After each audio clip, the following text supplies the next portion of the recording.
Hello and welcome to Colins Time to Bake. Baking with the Bake Off. This week we're making garlic naan. Oh, so garlicky, so good.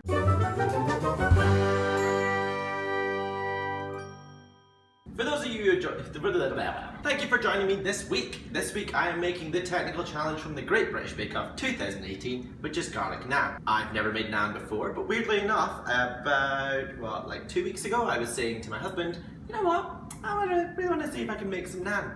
Now I have. Well, hopefully I'll let you guys be the judge. This week, if you decide that I was on the bottom of the technical heap, let me know. If you think that I have scored quite well, give me 10 out of 10. Whatever you fancy, just judge however you will, but not too harshly. Put it in the comments, but be nice. So the recipe this week is from the Great British Bake Off website. If you do want to make it, the link is below. And I think that's pretty much all I have to say, but let's get started. What you need to do is get a bowl, and then into that put 450 grams of plain flour, 1 teaspoon of castor sugar, and 1 teaspoon of baking powder. Mix this together with your hand and pop to one side. Straightforward so far.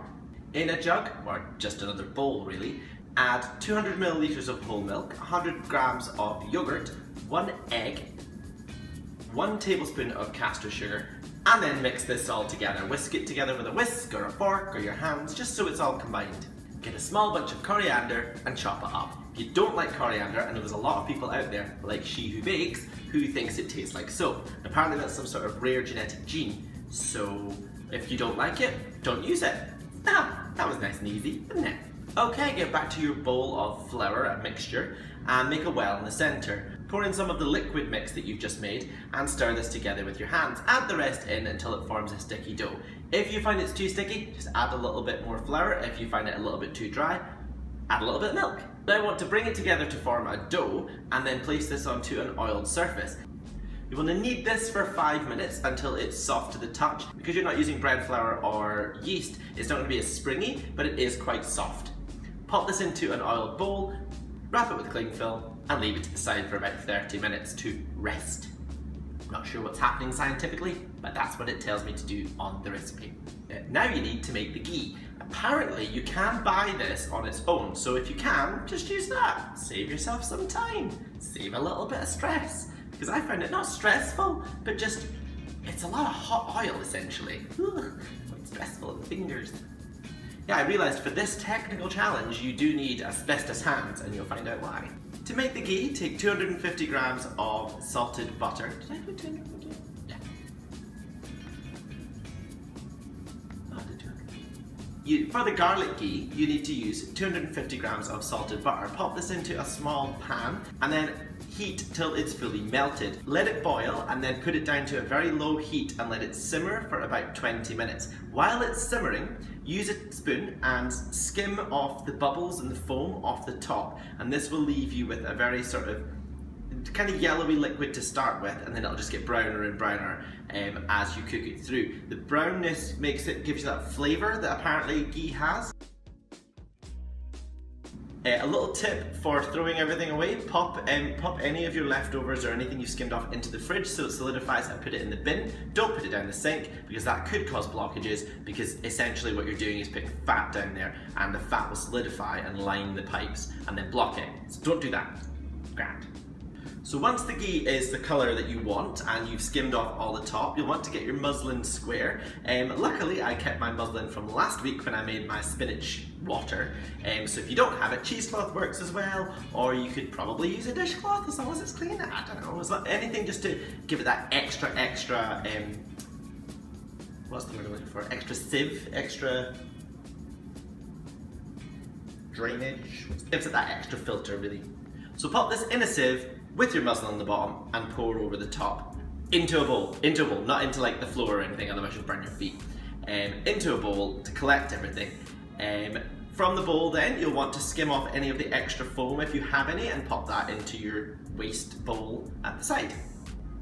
Now you'll want to chop up 4 garlic cloves and make sure that they're finely chopped. Pop this into your ghee now that you've made it and leave that to one side. It's going to really infuse inside there. It's going to make it so delicious. Okay, come back to your dough. You want to tip your dough onto a lightly floured surface and divide this into 8 equal pieces. I found the easiest way to do that was to make it into a circle and chop it up like pizza slices. It kind of helped for this next bit. So the recipe says, shape one piece into a ball, flatten it, then roll it into a teardrop shape about 3 to 5 millimeters thick, 24 centimeters long, and 12 centimeters at its widest point. What I did, once I did this and realized that I'd just misshapen everything, because I kind of cut it into triangles, I just flattened it into those triangles and made my life a little bit easier. You can do that if you wish, or do it the other way. That's completely up to you. It's your naan that you're making. Okay, this next part, I didn't have a heavy base baking tray, so I just used the baking tray I had.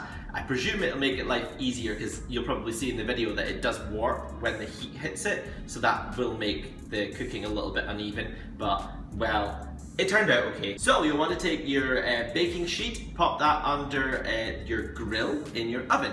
If you're in the US, that's called broiling, as I have now discovered. Okay, so it says one at a time, which is what I started with. Lay your naan on the hot baking sheet in the middle and pop under the grill for 1 to 2 minutes. It's going to start to bubble up. So once it's bubbled up, I presume if you're using a heavy pan that it will actually cook underneath. Mine did not, so I just flipped it over using my fingers. Please do this carefully. Use some sort of tongs if you don't want to use your hands, and make sure you take it out from under the grill before you do it, otherwise you'll burn yourself. It's very, very important that you don't hurt yourself. I'm telling you now, don't do it. Okay. Leave it to bubble for a few minutes until it starts to get a little bit brown. Flip it over, cook it on the other side if you need to, and then pop it onto a plate, brush it with the ghee, the garlic ghee, and then leave it to, well, cool a little bit, and you know, it'll soak in. I didn't have anything to spread this with, so what I did was I just filled this sort of bowl-shaped plate with the ghee, plopped the naans on top, pushed it a little bit into the ghee.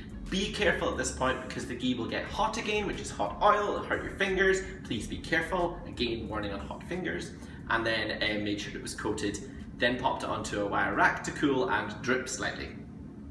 Now, instead of doing this one at a time for the rest of them, I decided to be daring and throw 3 of them on the baking tray and see what happened. 3 of them worked just as well. So I cooked them on one side, flipped them over, cooked them on the other till brown, popped them in the ghee, popped it onto a thing to dry, and then shoved it to the side to make space for the others.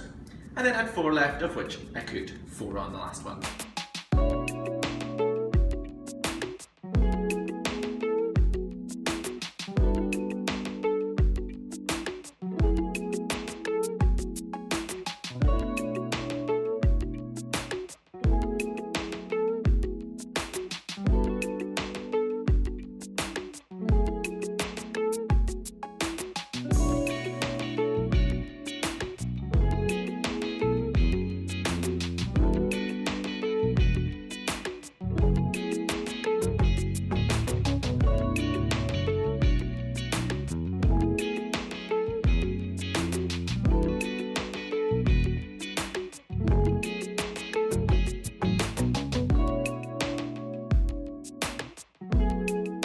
Now you can see I have made these.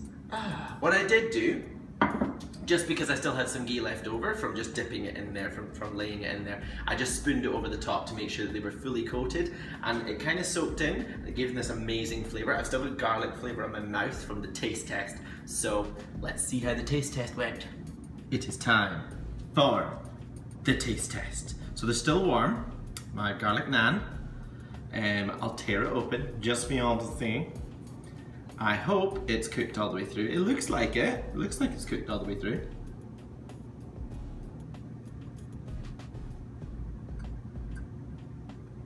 I will say, coriander does take away the oh no, there's the garlic flavour. There you have it. Garlic naan. So that's pretty much it for this week. It's a lot quicker than last week's 5-hour malarkey. Yeah, I've really enjoyed this technical. I'll definitely make it again next time we have any kind of Indian food or curry or anything that involves naan. So yep, that was me for this technical challenge. Did you like what you watched? Do you think I did okay? Let me know in the comments below. Follow me on social media. There's also 15 to 30-second clips on TikTok if you really don't want to watch a full video, but you want to get the gist of what I'm up to every week. Until then, my name is Colin. This is Colin's Time to Bake, Baking with the Bake Off 2018. Thank you very much, and I'll see you soon.